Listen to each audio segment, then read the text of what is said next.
안녕하세요. 사연을 시작하기에 앞서 구독과 좋아요 부탁드려요. 감사합니다. 사연 시작해 볼게요. 지금 생각해도 그때 일이 꿈 같아요. 아니, 악몽 같았다고 해야 할까요? 결혼한 지 4년 만에 제 인생이 완전히 뒤바뀌었거든요. 저는 25살에 남편과 결혼했어요. 남편은 회사원이었고 특별히 잘나거나 못나지도 않은 평범한 남자였죠. 하지만 연애할 때는 정말 다정했어요. 그런 그를 보며 이 사람과 평범하게 살아가면 행복할 거라고 생각했죠. 결혼 후 첫 달은 신혼의 달콤함에 빠져 지냈어요. 작은 아파트였지만 우리만의 공간이라는 게 너무 좋았어요. 시아버님께서 신혼집을 마련해 주셨거든요.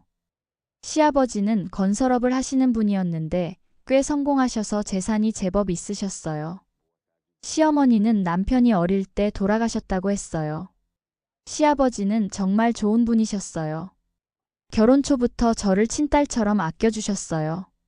명절이나 주말이면 자주 찾아뵈었는데 시아버지는 항상 제가 오기를 기다리셨어요.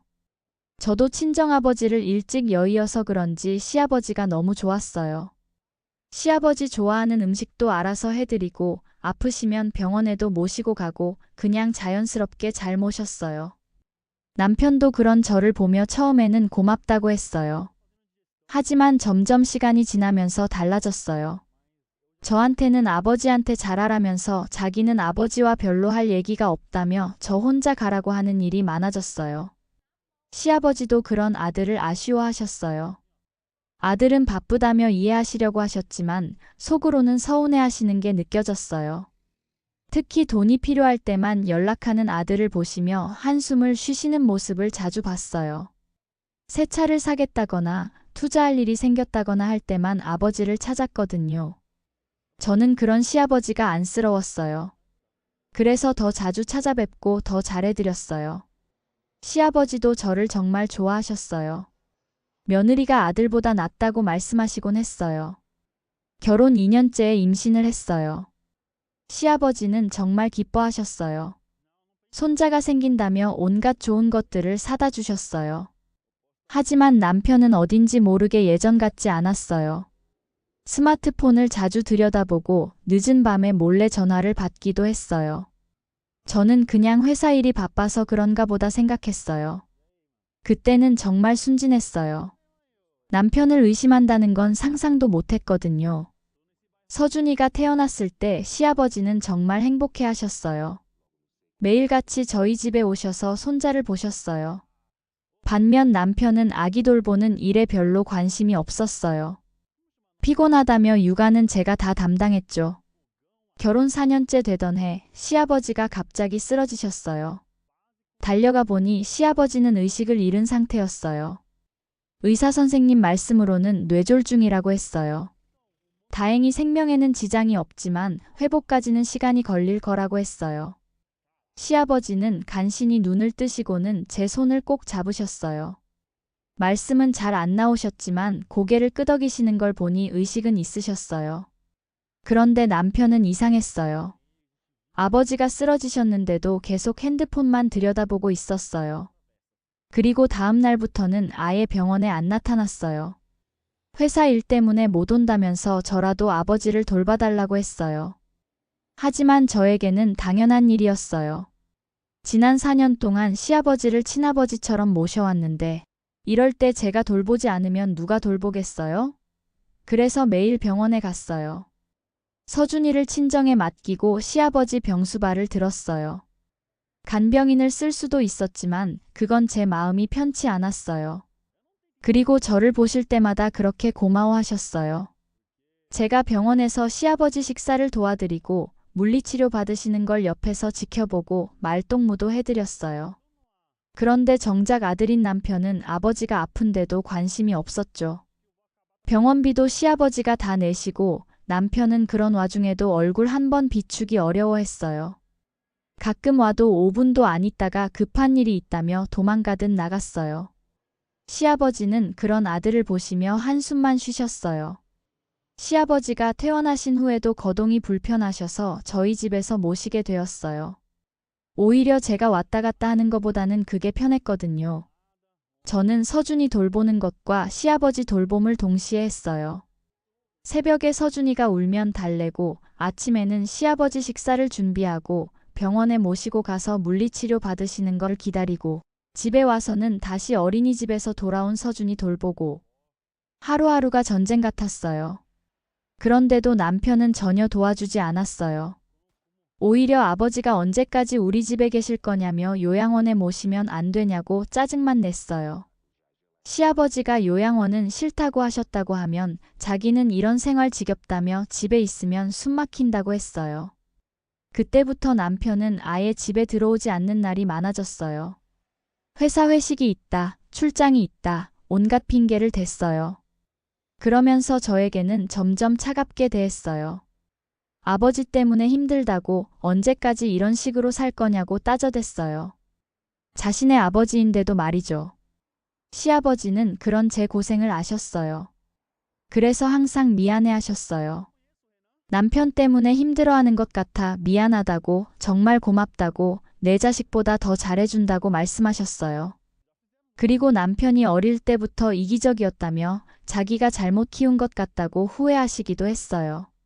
시아버지의 그런 말씀들이 제게는 큰 위로가 되었어요.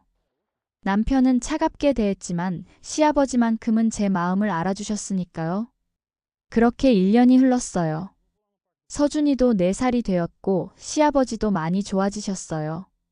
지팡이를 짚고 혼자 걸으실 수 있을 정도가 되셨어요. 정말 다행이었어요. 그런데 그때 남편이 한 말을 지금도 잊을 수 없어요. 어느 날 저녁 집에 들어오더니 봉투 하나를 제 앞에 던졌어요. 이혼 서류였어요. 순간 머리가 하얘졌어요. 무슨 상황인지 이해할 수 없었어요. 갑자기 왜 그러냐고 물었지만 남편은 피하려고만 했어요. 그러다가 결국 진실을 말했어요. 사실 다른 사람이 있다고 결혼 2년째부터라고 했어요. 그러니까 거의 3년 동안 저를 속이고 있었던 거였어요. 제가 시아버지 돌보고 서준이 키울 때 그는 다른 여자와 즐거운 시간을 보내고 있었던 거예요. 제가 뭘 잘못했느냐고 물었지만 그냥 사랑이 식었다고 했어요. 아버지는 다시 혼자 사시게 될 거고 서준이는 제가 키우라고 했어요. 그동안 고생했어. 수고비는 줄게. 그 말을 듣는 순간 정말 그 자리에서 죽고 싶었어요. 수고비? 제가 지난 2년 동안 한 모든 일들이 그냥 수고비로 퉁칠 일이라니요. 그날 밤 저는 시아버지께 모든 걸 말씀드렸어요. 더 이상 숨길 수도 없었어요. 시아버지는 한참 동안 말씀이 없으셨어요. 그리고 나서 조용히 이유를 물으셨어요. 시아버지의 얼굴이 순식간에 일그러졌어요. 지금까지 본 적 없는 표정이었어요. 다음 날 시아버지는 남편은 불러들이셨어요. 시아버지는 정말 이혼할 거냐고, 수진이가 잘못한 게 뭐냐고, 임신시키고 아기 낳고 자신까지 돌봐줬는데 못 살겠다는 게 말이 되냐고 추궁하셨어요. 남편은 대답을 못했어요. 그러자 시아버지는 좋다며 이혼하라고, 대신 이제 넌 내 아들이 아니라고 하셨어요. 너 같은 놈은 내 아들이 아니라고, 오늘부터 우리는 남남이라고 선언하셨어요. 남편이 당황해하면서 그러지 말라고 했지만 시아버지는 다시는 내 앞에 나타나지 말라고 하셨어요. 그날 이후로 이혼 절차는 빠르게 진행되었어요. 저는 그냥 빨리 끝내고 싶었어요. 그런데 이혼을 마치고 나서 시아버지가 저를 부르셨어요. 미안하다고 하시며 내 아들 때문에 고생했다고, 그리고 이 집 이야기를 하셨어요. 원래 시아버지 명의였는데 이제 제 명의로 바꿔주겠다고 하셨어요. 처음엔 거절했지만 시아버지는 제게 당연히 돌아가야 할 거라고, 제가 자신을 돌봐준 것도 있고 서준이 할아버지로서 당연히 해야 할 일이라고 하셨어요. 시아버지는 정말로 집을 제 명의로 바꿔주셨어요. 그리고 매달 생활비도 보내주셨어요. 서준이 할아버지로서 당연한 일이라고 하시면서요. 남편은 그 소식을 듣고 찾아왔어요. 얼굴이 새파랗게 질려 있었어요. 아버지가 집을 제 명의로 바꿨다는 걸 확인하고는 자신은 어떻게 살라고 하냐며 난리를 쳤어요. 그때서야 남편 얼굴을 보니 정말 한심했어요. 남편은 시아버지께 찾아갔지만 시아버지는 거들떠도 안 보셨어요. 정말로 연을 끊으신 거였어요. 그 사이에 남편이 만나던 여자도 남편이 이혼하고 집도 없고 돈 많은 아버지와도 연이 끊어졌다는 걸 알고는 바로 연락을 끊었다고 했어요. 그 여자 입장에서는 당연한 일이었겠죠. 전망 있는 남자인 줄 알았는데 알고 보니 그냥 평범한 월급쟁이였으니까요. 시아버지는 많이 좋아지셨어요. 지팡이 없이도 걸으실 수 있고 혼자서 집안일도 하실 수 있게 되셨어요. 가끔 저희 집에 오셔서 서준이와 놀아주시고 같이 저녁을 드시곤 하셨어요. 서준이는 할아버지를 정말 좋아했어요. 그리고 시아버지도 서준이를 무척 사랑하셨어요. 그리고 시아버지는 저에게 좋은 사람 만나서 재혼하라고 말씀하셨어요. 아직 젊은데 서준이만 바라보고 살지 말고 제 행복도 찾으라고 하셨어요. 저는 무슨 마음으로 하신 말씀인지는 알지만 아직은 그럴 생각이 없다고 했어요. 시아버지는 종종 제 덕분에 얼마나 행복한지 모른다고 말씀하셨어요. 자식이라고 하나 있는 아들은 아플 때 한 번도 제대로 돌봐주지 않았는데 저는 이제 며느리도 아닌데 아직도 자신을 챙겨준다고 하셨어요. 서준이 할아버지니까 당연하다고 했지만 정말 고맙다고 하셨어요. 얼마 전에는 정말 놀라운 일이 있었어요. 남편이 갑자기 저희 집 앞에 나타난 거예요. 술에 취해서 울면서 용서해달라고 했어요. 취했냐고 물으니까 정신 멀쩡하다며 정말 후회하고 있다고 아버지도 만나주지 않고 저도 연락 안 되니까 정말 힘들다고 했어요. 그때 시아버지가 저희 집에 계셨어요. 남편 소리를 듣고 나오셨어요. 남편을 보신 시아버지의 얼굴이 차갑게 식었어요.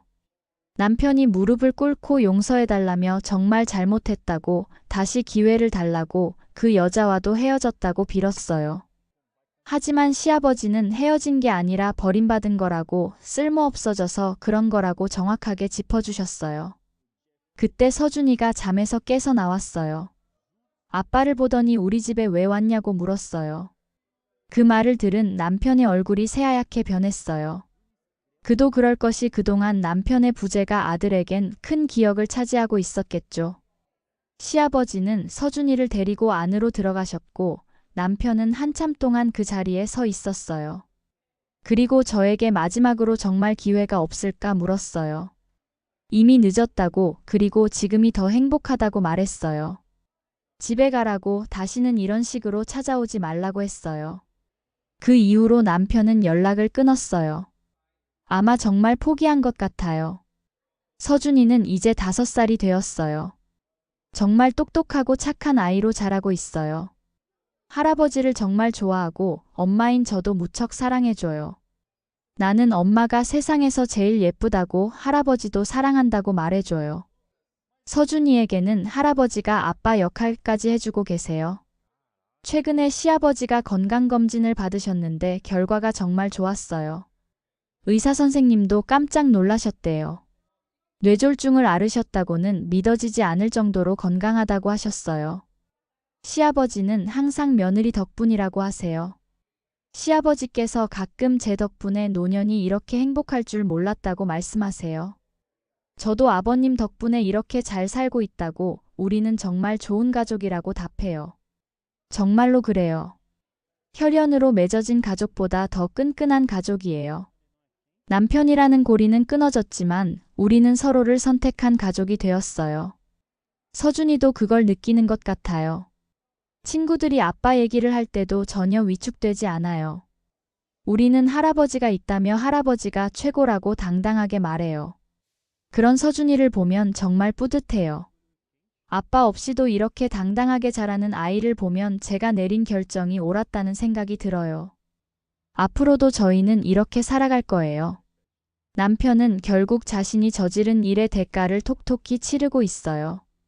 집도 잃고 아버지도 잃고 아들도 잃고 사랑하는 사람도 잃었어요. 그리고 그 모든 건 자신의 선택이었어요.